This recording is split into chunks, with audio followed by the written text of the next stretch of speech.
नमस्कार। आज मैं बात करूंगा हिंदुस्तान में बीजेपी की सरकार, पहले वाजपेयी की सरकार और अब मोदी सरकार, जो इनकी सोच है राष्ट्र सुरक्षा को लेकर उसके बारे में। ये इसलिए ज़रूरी हो जाता है क्योंकि इनकी एक अलग सोच है राष्ट्र सुरक्षा के बारे में, जिससे नुकसान हुआ है देश का, और मैं इसकी मिसालें दूंगा। अब क्यों इनकी ये सोच है उसका भी कारण है। देखिए, बीजेपी एक विचारधारा वाली पार्टी है और उनकी विचारधारा के तहत ये जरूरी है कि देश को मजबूत दिखना चाहिए, शक्तिशाली दिखना चाहिए। है कि नहीं है वो अलग कहानी है। तो उसका दिखना बहुत जरूरी है और इसलिए इनका एजेंडा है जो इनको मुकम्मल करना ही है। उस एजेंडा का राष्ट्र सुरक्षा पे क्या असर पड़ता है, उसका हिंदुस्तान की फॉरेन पॉलिसी, विदेश नीति पे क्या असर पड़ता है, वो एक अलग कहानी है, उसको छोड़ दीजिए आप। मिसाल के तौर पे जब वाजपेयी सरकार थी, उन्होंने तय किया, एजेंडा है उनका कि हम न्यूक्लियर टेस्ट करेंगे, परमाणु शक्ति का हम प्रदर्शन करेंगे, और किया। फिर मोदी सरकार ने ये तय करा हुआ था कि 370 जम्मू कश्मीर से हटाएंगे, तो हटाया। दिक्कत क्या होती है, जब आप इस तरीके का कोई भी एक्सट्रीम काम करते हैं, हद पे ले जाते हैं इस टाइप के काम को, तो बहुत मौके आते हैं और आए हैं जब जंग करनी पड़ती है दुश्मन के साथ। पर देखा गया है कि जब जंग की बात आती है सॉरी, जब जंग की बात आती है तो चाहे वो वाजपेयी सरकार हो, मोदी सरकार हो, ये पीछे हट जाती है, जंग नहीं करती।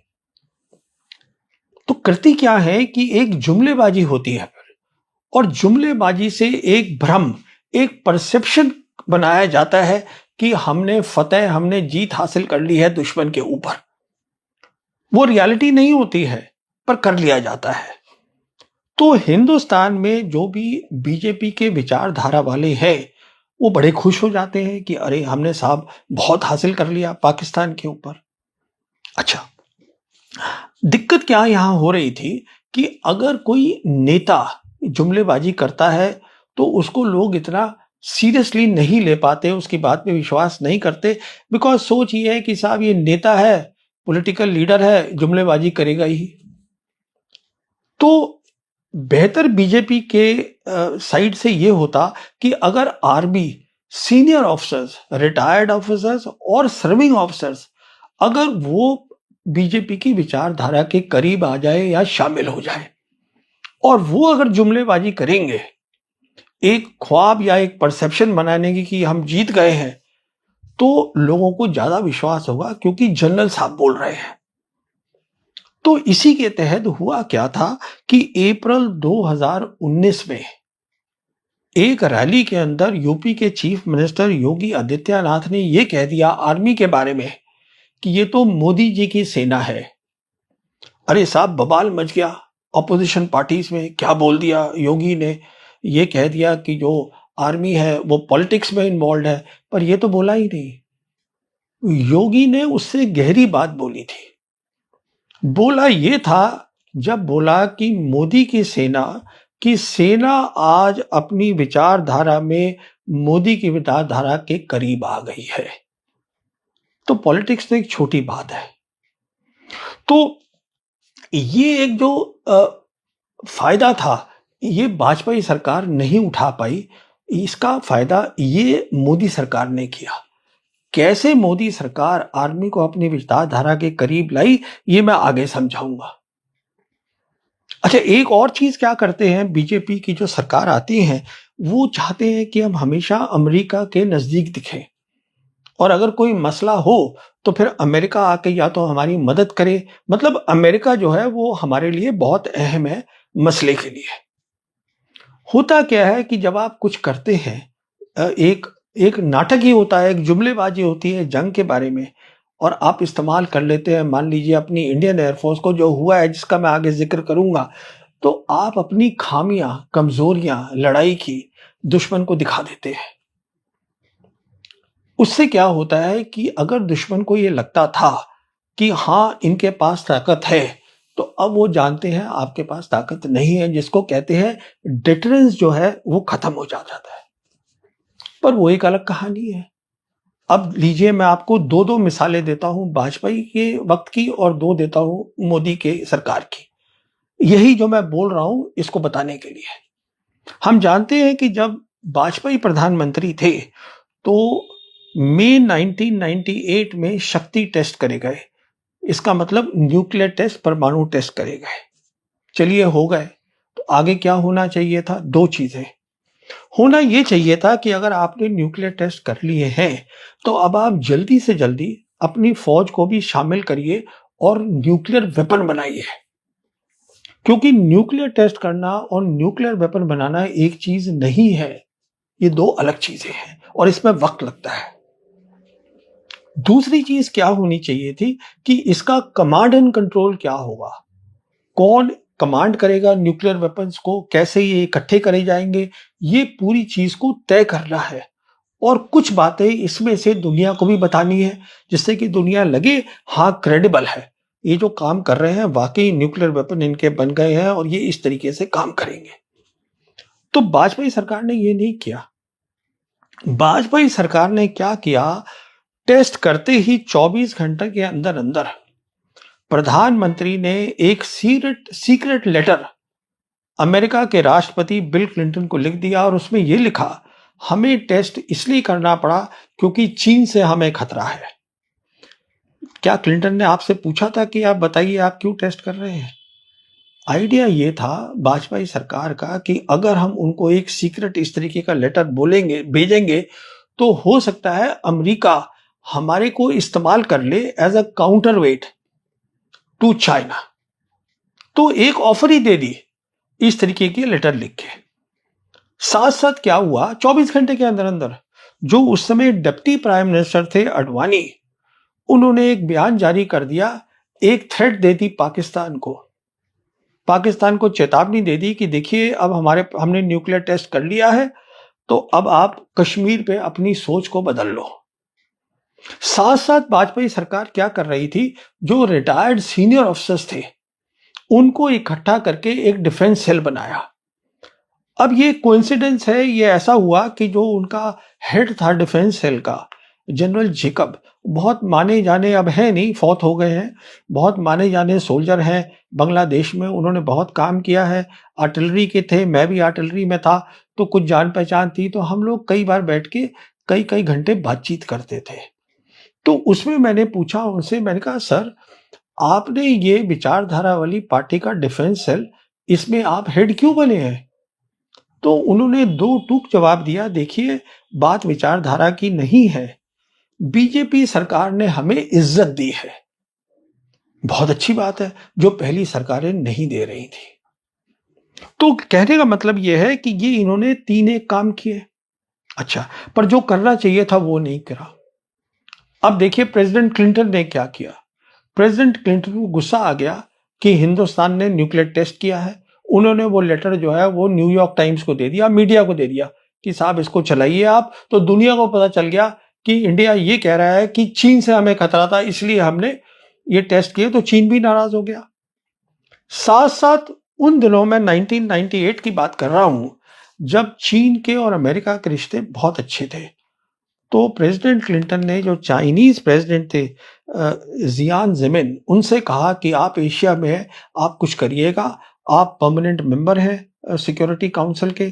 तो उन्होंने एक रेजोल्यूशन पास किया जिसके तहत यूनाइटेड नेशन में ये कहा गया कि इंडिया और पाकिस्तान, इनको दुनिया नहीं मानेगी एज न्यूक्लियर वेपन स्टेट कि इनके पास न्यूक्लियर वेपन्स हैं under the non proliferation treaty, तो हमें लीगली भी कुछ नहीं मिला।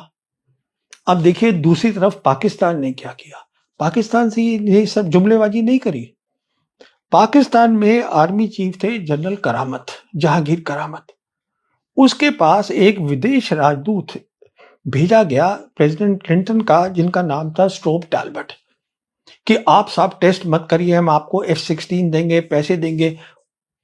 करामत ने दो टूक उनको जवाब दिया स्ट्रोप टैलबट को कि देखिए हमारी जो रक्षा है वो हम जानते हैं कैसे करनी है, हमारी नेशनल सिक्योरिटी आप इसमें ना पड़िए, मना कर दिया। तो उन्होंने भी टेस्ट किया और टेस्ट करने के बाद उन्होंने क्या किया, उन्होंने फौरन एक रुका एक नोट भेजा जनरल करामत ने जनरल हेडक्वार्टर से अपने फॉरेन ऑफिस में, विदेश दफ्तर में, बताने के लिए कि अब पाकिस्तान के पास न्यूक्लियर वेपन्स आ गए हैं, आ जाएंगे। इसलिए अब जो है फॉरेन पॉलिसी जो बनेगी पाकिस्तान की, वो उसमें आपको आर्मी को कंसल्ट करना जरूरी हो गया है। देखिए वो तब की बात है और उसका असर कहां पड़ा जाके, ऑपरेशन सिंदूर में।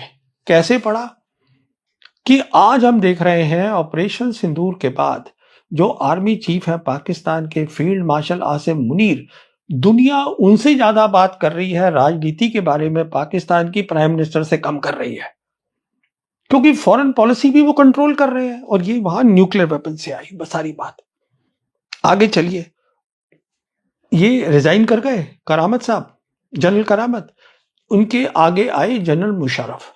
उसी साल दिसंबर 1998 में उन्होंने एक ऑर्गेनाइजेशन बना दी, एक दफ्तर बना दिया जिसका नाम है स्ट्रेटेजिक प्लान्स डिवीजन, जिसका काम यह था कि देखिए टेस्ट हो गए हैं, अब जो भी कुछ और करना है, न्यूक्लियर वेपन बनाने हैं, जो भी डॉक्ट्रिन्स बनानी है, वो अब आप जल्दी जल्दी बनाइए।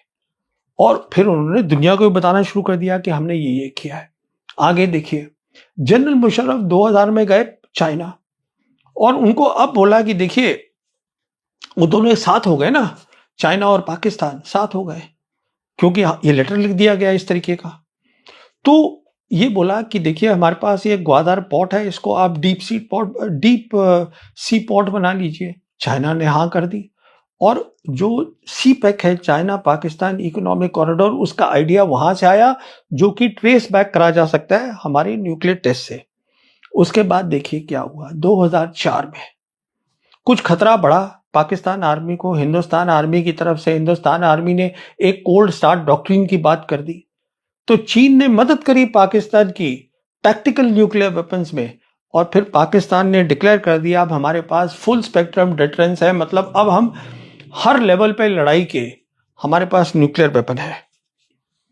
तो उसके बाद क्या हुआ, क्योंकि चीन भी नाराज था कि इस तरीके की बात करी गई, वाजपेयी सरकार ने की है, तो उन्होंने लाइन ऑफ एक्चुअल कंट्रोल पे धीरे धीरे करके हमारी टेरिटरी के ऊपर अंदर आना शुरू कर दिया, इंट्रूजन शुरू कर दी। ये सब शुरू हुआ है 1998 न्यूक्लियर टेस्ट और प्राइम मिनिस्टर वाजपेयी के लेटर के बाद। तो जो हमको करना चाहिए था वो नहीं किया, और जो हमें फायदा होना चाहिए था न्यूक्लियर टेस्ट से नेशनल सिक्योरिटी के ऊपर, हमारी राष्ट्र सुरक्षा पे, वो नहीं हुआ। कहने का मतलब ये है। एक और मिसाल देता हूं। दूसरी मिसाल है, हम जानते हैं 9/11 हुआ, मतलब 11 सितंबर 2001 को पहली बार जो दुनिया का सबसे ताकतवर मुल्क था अमेरिका, वहां पर टेररिस्ट अटैक हो गया और सारी दुनिया चौंक गई। प्रेसिडेंट बुश ने डिक्लेयर कर दिया, कह दिया अब है ग्लोबल वॉर ऑन टेरर, कि अब सारा काम जो है टेररिज्म के खिलाफ, आतंकवाद के खिलाफ होगा। तो ये बात समझ में आ गई, क्योंकि वाजपेयी सरकार ने तो कहा था कि हम आपके साथ हैं इस लड़ाई में, ग्लोबल वॉर ऑन टेरर, आतंकवाद के खिलाफ। तो हुआ क्या कि 1 अक्टूबर 2001 को, उसी साल अटैक हुआ, टेररिस्ट अटैक हुआ जम्मू कश्मीर असेंबली पर, और वाजपेयी साहब प्रधानमंत्री ने खुद ये कह दिया कि चेतावनी दे दी कि अगर अगला अटैक हुआ, चेतावनी पाकिस्तान के लिए थी, अगर अगला अटैक कोई ऐसा बड़ा हुआ तो हम आराम से नहीं बैठेंगे। और देख लीजिए अगला अटैक भी हो गया। 13 दिसंबर 2001 को हिंदुस्तान की पार्लियामेंट पे टेररिस्ट अटैक हो गया। तो अब वाजपेयी साहब के पास कोई रास्ता ही नहीं था, कुछ करना ही था। तो फिर आर्मी चीफ को बुलाया गया, जनरल पद्मनाभन को। जनरल पद्मनाभन को यह कहा गया कि साहब आप फौज को अपनी इकट्ठा करिए, मोबिलाइज करिए, तैयार करिए और उसको सरहद पे भेज दीजिए। ये नहीं बताया गया कि हम किस लिए भेज रहे हैं, कि आप बस भेज दीजिए। तो पद्मनाभन ने ये सोचा, जनरल पद्मनाभन ने, कि अरे साहब इतनी बड़ी मोबिलाइजेशन हो रही है 71 की लड़ाई के बाद, तो लड़ाई के लिए ही तो होगी बात। तो उन्होंने मोबिलाइजेशन शुरू कर दी, पर लड़ाई तो मुद्दा था ही नहीं। अच्छा, अब जब मोबिलाइजेशन हुई तो वो 10 महीने चली। हुआ क्या कि बीच में मई 2002 में एक और बड़ा टेररिस्ट अटैक हो गया, जब मोबिलाइजेशन थी कालूचक जम्मू के अंदर, और देश के अंदर खलबली हो गई कि अब तो हमें कुछ करना ही पड़ेगा पाकिस्तान के खिलाफ। प्रधानमंत्री ने भी कह दिया, बयान दे दिया जोश में, अब आर पार की लड़ाई होगी। पर जैसे मैंने आपको बताया कि जो बीजेपी की सरकारें हैं, जब जंग की बात आती है तो वो पीछे हट जाते हैं। तो फौरन क्या पता चला, क्या हुआ, जो हमारे एनएसए थे उस समय, ब्रजेश मिश्रा, उन्होंने अमेरिका की जो एनएसए थी कॉन्डोलीसा राइस, उनको फोन लगाया और कहा अब आप कुछ करिएगा, इसको रुकवाइएगा। कॉन्डोलीसा राइस ने प्रेसिडेंट बुश से बात करी, प्रेसिडेंट बुश ने जनरल मुशर्रफ से बात करी पाकिस्तान में, और मसले को ठंडा किया गया। तो कहने का मतलब यह है कि जंग हमने नहीं लड़ी और हम वापस आ गए। तब पार्लियामेंट के अंदर जो उस समय रक्षा मंत्री थे जॉर्ज फर्नांडिस, उन्होंने ये बयान दिया कि हम अपने मुद्दे में कामयाब हो गए हैं, और मुद्दा हमारा ये था कि हमें पाकिस्तान को जो है मिलिट्री कोवर्जन करनी थी। इसका मतलब यह था कि उसको हमसे डर लगे और उस डर से वो जो अपना आतंकवाद कर रहा है जम्मू कश्मीर में वो बंद करे, तो हमने वो हासिल कर लिया है। साथ में क्या हुआ, जो आर्मी चीफ थे पद्मनाभन, उन्होंने मीडिया इंटरेक्शन में ये कह दिया कि देखिए वो नाराज थे, आपने इतनी फौज को इकट्ठा किया, इतना नुकसान हुआ और लड़ाई हुई नहीं। तो उन्होंने ये कहा कि देखिए, और ये मीडिया को बताया कि देखिए, जब भी सरकार आर्मी को यूज करती है तो आर्मी को बताना चाहिए कि आप किस लिए आर्मी को यूज कर रहे हैं। क्योंकि जहां तक पद्मनाभन का सवाल था, उन्होंने मोबिलाइजेशन करी थी जंग के लिए, पर जंग तो करनी नहीं थी वाजपेयी सरकार को। उन्होंने ये कह दिया कि हमने उनको जो डरा दिया है, अब वो प्रॉक्सी वॉर अपनी बंद कर देंगे। और मीडिया जो थी उसने इस बात को उछाला कि हाँ, ये दोनों में अलग अलग सोच थी। अब मोदी सरकार जब आई है, मोदी सरकार ने इन सब बातों को अच्छी तरीके से समझा। अब मीडिया को तो हम जानते ही हैं, उसका नाम अब गोदी मीडिया पड़ गया है। अब सिर्फ बात ये थी कि किस तरीके से फौज को जो विचारधारा है वो अपनी विचारधारा से जोड़ा जाए। तो उसके लिए मोदी सरकार ने आते ही कुछ कदम लिए। पहला उन्होंने क्या किया, एक बहुत बड़ा मुद्दा था फौज का, जिसको बोलते हैं 1 रैंक 1 पेंशन, तो उसको हाँ कर दी कि हम इसके लिए राजी हैं। तो वो फौज, रिटायर्ड ऑफिसर्स सब बड़े खुश हो गए कि बहुत अच्छा हो गया। दूसरा ये कहा कि आर्मी जो है उससे कोई सवाल जवाब नहीं किया जाएगा। जो इंसान आर्मी से सवाल जवाब करेगा या फौज से सवाल जवाब करेगा, वो देश के लिए गद्दार है, वो एंटी नेशनल हो गया। ये पहले कभी नहीं होता था। तीसरा उन्होंने क्या काम किया कि कुछ अरसे के लिए रक्षा मंत्री बीजेपी के मोदी सरकार में अरुण जेटली थे। उन्होंने पार्लियामेंट में शुरू में यह बयान दे दिया कि जो काउंटर टेरर ऑपरेशन कर रही है फौज, वो बहुत अच्छे हैं और हम चाहते हैं कि जो फेंस लगी है इसको मजबूत किया जाए। उस समय के जो नॉर्दर्न आर्मी कमांडर थे, लेफ्टिनेंट जनरल DS हुड्डा, उन्होंने बयान दिया ये बहुत अच्छी बात है, अब हम यहाँ स्मार्ट फेंस लगाएंगे, हम इसमें इलेक्ट्रॉनिक्स लगाएंगे। तो वो भी, उसमें भी खुश हो गए, काम में भी फौज खुश, पैसे भी एक्स्ट्रा मिल गए, इज्जत भी मिल गई, तो फौज खुश हो गई। नतीजा क्या हुआ, हमने देखा कि 2016 में सर्जिकल स्ट्राइक बोला गया हुई है, 2019 में एयरफोर्स को इस्तेमाल किया गया, 2025 में ऑपरेशन सिंदूर में एयरफोर्स को इस्तेमाल करा गया। किस लिए करा गया? पाकिस्तान के से लड़ाई करने के लिए नहीं, सिर्फ आतंकी जो हमले के कैंप है उस पर हमला करने के लिए। मैं दावे के साथ कह सकता हूं कि अगर ये 2002 में हुआ होता तो आज जो फौज है हमारी, सब और रिटायर्ड भी कह रहे हैं कि हमने बहुत अच्छा किया, बहुत बढ़िया काम किया, एयरफोर्स को इस्तेमाल किया, और इस तरीके से उसको बताया जा रहा है कि क्यूमुलेटिव डेटरेंस, मतलब हम ऐसे ही करते रहेंगे, बार बार करते रहेंगे तो हम डराते रहेंगे और डर जाएगा पाकिस्तान।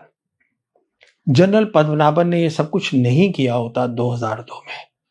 इसलिए नहीं किया होता कि आप आतंकवाद के ऊपर, उनके अड्डों के ऊपर एयरफोर्स का इस्तेमाल नहीं करते हैं। एयरफोर्स हमारी बहुत अहम, बहुत ही प्राइसलेस सर्विस है। जिसको आपको लड़ाई के लिए रखना है, उसको आपको ये काउंटर टेरर ऑपरेशन में नहीं लगाना है। पर आज एयरफोर्स भी कह रही है कि हमने बहुत अच्छा काम किया। तो इसलिए मैं बोलता हूं कि जहां तक पाकिस्तान का ताल्लुक है, पूरी विचारधारा मिल गई है। नुकसान हो रहा है पर किसी को उससे कोई लेना देना नहीं है। ये मेरी सोच है जो मैं देख रहा हूं होते हुए। अच्छा, अब देखिए आगे चलते हैं चीन के ऊपर। जैसे मैंने बताया कि मेन खास बात क्या है मोदी सरकार की, जो मतलब बीजेपी सरकारों की है कि हमको शक्तिशाली दिख रहा है, तो चीन से पंगा ले लिया। देखिए मैं कैसे बताता हूं, दो बातें बताता हूं। एक डोकलाम हुआ 2017 में। अब चीन क्यों वहां पर बनाना चाहता था रास्ता, हमने उसके बारे में सोचा नहीं। हमें पता नहीं था कि चीन जो है उसकी जो फौज है पीएलए, जिसको हम बोलते हैं पीपल्स लिबरेशन आर्मी, उन्होंने एक बहुत बड़ा रिफॉर्म किया। उसके तहत उन्होंने वेस्टर्न थिएटर कमांड बनाया, जहां पे उनको हजारों सैनिक लाने थे। दिक्कत उनको क्या आ रही थी कि एक पुराना अग्रीमेंट था इंडिया के साथ 1993 का, जो चाइना ने किया हुआ था। उस एग्रीमेंट में यह माना हुआ था चाइनीज ने कि दोनों साइड जो है 5,000 से ज्यादा troops line of actual control के पास नहीं लाएंगे जब तक कि वो दूसरी साइड को इसके बारे में बता ना दे। अब वो तो अब हजारों में लाने जाते थे फौज को, तो कैसे लाए? तो उन्होंने ये काम किया डोकलाम।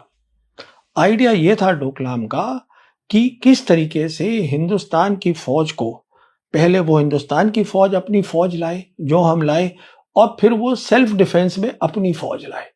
हम अपनी फौज वापस ले आए जब मामला रफा दफा हो गया। और देखिए मामला रफा दफा कैसे हुआ, ये बहुत इंपॉर्टेंट है कि हमने फौज तो बोल दिया कि आप हमारी फौज जाएगी आगे, फिर जंग के लिए हम तैयार नहीं थे।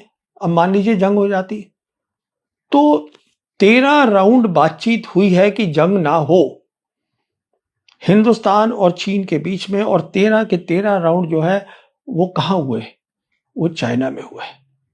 हिंदुस्तान में एक भी नहीं हुआ, क्योंकि हमारा इनमें से हम लोग ज्यादा कीन थे कि कहीं जंग ना हो जाए, क्योंकि 2019 का इलेक्शन आ रहा था। तो कहने का मतलब ये है, ये हमको ये इसलिए हुआ डोकलाम। अगर सोचा होता ये चीन क्यों कर रहा है तो बात समझ में आती, तो कोई और रास्ता निकाला जाता जिसमें ये सब मसल फ्लेक्सिंग जिसे बोलते हैं उसकी कोई जरूरत नहीं थी। पर दिक्कत तो ये है ना कि हर बार जैसे मैं बता रहा हूं शक्ति प्रदर्शन करना जरूरी होता है। एक और मिसाल लीजिए आप, 3070 हटाया गया जम्मू कश्मीर से। उसके बाद ये बताया गया कि साहब अब हम नए नक्शे बनेंगे, यूनियन टेरिटरी बन गई है, और जो अक्षाई चिन्ह है वो लद्दाख यूनियन टेरिटरी का हिस्सा बन गया। अब ये बताया गया। चीन ने फौरन कहा कि हमें ये मंजूर नहीं है, अक्षय चिन्ह हमारे पास है। हमारे जो विदेश मंत्री हैं जयशंकर, ये चाइना गए उनको बताने के लिए कि देखिए हमने नक्शे बना लिए हैं पर ग्राउंड पे कोई चीज नहीं बदली है। उन्होंने कहा नहीं, हम नहीं मानते, हम आपकी ये नक्शे एक्सेप्ट नहीं करते, आप जो है ये नहीं कर सकते हैं।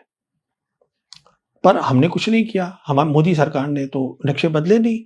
तो उसके कारण क्या हुआ, क्योंकि नक्शे नहीं बदले गए, अक्षय चिन्ह दिखाया गया था लद्दाख यूनियन टेरिटरी में, तो हमने देखा कि अप्रैल 2020 में चाइनीज फिर आकर ईस्ट लद्दाख में, आज बहुत सारी जमीन है, रिपोर्ट्स है इसके ऊपर, कोई बात नहीं करता है, वहां पर आके बैठ गई है और वो परमानेंट है, वो कहीं नहीं जा रही है वहां से। अच्छा, अब जो विदेश मंत्री है जयशंकर, वो कह रहे हैं मुझे समझ में नहीं आ रहा है कि चीन वहां पर क्यों आई है। अरे भाई, आपको नहीं समझ में आ रहा है तो किसको समझ में आएगा? आप तो उनसे बात कर आए थे। तो कहने का मतलब ये जुमलेबाजी और क्या है। अच्छा, आगे चलिए क्या हुआ। फिर हम जानते हैं कि 15 जून 2020 को जब दोनों फौजें आसपास होती हैं तो भड़प हो गई, तो वहां पे गलवान किलिंग्स हो गई, वहां मारे गए। पर देखिए दोनों साइड ने जो हथियार थे उसका इस्तेमाल नहीं किया, फायरिंग नहीं हुई दोनों तरफ से। इसका मतलब चीन भी लड़ाई नहीं चाहता था। पर यहां पे जंग की इतनी घबराहट हुई कि 4 दिन के अंदर अंदर प्रधानमंत्री ने कह दिया कि कोई आया ही नहीं है यहां पर। मैं आपको थोड़ी सी अलग जाके एक और बात बताना चाहता हूं इसी के ऊपर। देहरादून में मेरे को बुलाया गया था एक लेक्चर देने के लिए, और वहां पे बहुत सारे रिटायर्ड सीनियर अफसर थे। तो वहां पे मैं बता रहा था कि चीन का पीएलए क्या है उसके बारे में बातचीत कर रहा था, तो इसका जिक्र किया। मैंने कहा देखिए, जो 19 जून 2020 को प्रधानमंत्री ने जो बयान दिया था वो नहीं देना चाहिए था, बिकॉज इससे फायदा जो है वो चाइना का हो गया, पीएलए का हो गया। अब वो कभी नहीं जाएंगे इस जमीन छोड़कर। अरे साहब, वहां लोग नाराज हो गए, नारेबाजी हो गई। मैं वहां लेक्चर नहीं दिया, मैंने वो सब छोड़ छाड़ के मैं वापस आया, अपनी गाड़ी में बैठा और मैं दिल्ली आ गया। कहने का मतलब यह है कि आज फौज के अंदर एक बहुत बड़ी कॉन्स्टिट्यूंसी बन गई है, जो कि बिल्कुल जो विचारधारा है बीजेपी उसके साथ पूरी मिल गई है। और मेरे हिसाब से ये एक अच्छी चीज नहीं कही जा सकती, बिल्कुल देश के हित के लिए। अच्छा, अब क्या हुआ? उसके बाद ये हो गया। उसके बाद क्या किया? जयशंकर ने एक अग्रीमेंट साइन किया चीन के साथ, मॉस्को में। वो साइन हुआ सितंबर के अंदर, 10 सितंबर 2020 को, कि अब जो है आगे कैसे हमें पीस लानी है लाइन ऑफ एक्चुअल कंट्रोल पे, क्योंकि कहीं जंग ना हो जाए, घबराहट थी। उसके फौरन बाद क्या हुआ कि मोदी सरकार ने साइन करे एग्रीमेंट मिलिट्री के अमेरिका के साथ। मोदी सरकार ने फॉरेन पॉलिसी को अलाइन किया अमेरिका के साथ। जो मैं आपसे कह रहा था वो सब कुछ जो बीजेपी करती है वो सब कुछ वो हुआ। कहने का मतलब ये है, आज मैं बात कर रहा हूं जुमलेबाजी की, जो आज मुझे अफसोस होता है देखकर कि सीनियर आर्मी ऑफिसर्स कह रहे हैं। मिसाल के तौर पे आर्मी चीफ का ये कहना कि धमकी देना पाकिस्तान को कि आप साहब अपना भूगोल और इतिहास भूल जाइए, ये तो पॉलिटिकल लीडर करते हैं, पर ये बड़ी बात नहीं है। उससे एक बड़ा जुमला है, और वो बड़ा जुमला ये है कि फौज आज, आर्मी में खासकर बोल रहा हूं, आर्मी बार बार कहती है कि हम 2 फ्रंट वॉर लड़ सकते हैं। इससे बड़ा जुमला तो कोई हो ही नहीं सकता। 2 फ्रंट मतलब हम पाकिस्तान से भी लड़ सकते हैं, हम चीन के साथ भी। अरे बाबा, चीन की बहुत ताकत है, अमेरिका चीन से नहीं लड़ पा रहा है। ये जुमलेबाजी नहीं है तो और क्या है? देखिए, मैं ये सब इसलिए कह रहा हूं क्योंकि मेरे को भी 48 इयर्स का एक्सपीरियंस है। फौज में भी रहा हूं, फौज के बाहर भी रहा हूं, फौज को बहुत करीब से देखा है, जाना है 48 साल। तो मैं ये कहना चाहूंगा कि हमारे देश को एक स्ट्रॉन्ग नेशन बनना है रियल टर्म्स में। ये जुमलेबाजी से काम नहीं चलेगा, इससे खतरा बढ़ेगा। इसलिए जरूरी है कि जो फौज है वो विचारधारा को ये छोड़े और न्यूट्रल रहे।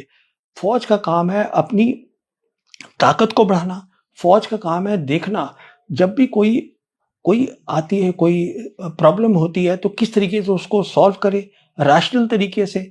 और मेरे हिसाब से सरकार को भी देखना चाहिए कि जो मिलिट्री फोर्स है वो लास्ट रिसॉर्ट होना चाहिए, और कई तरीके हैं मसलों को हल करने के बातचीत से, वो करने जरूरी है।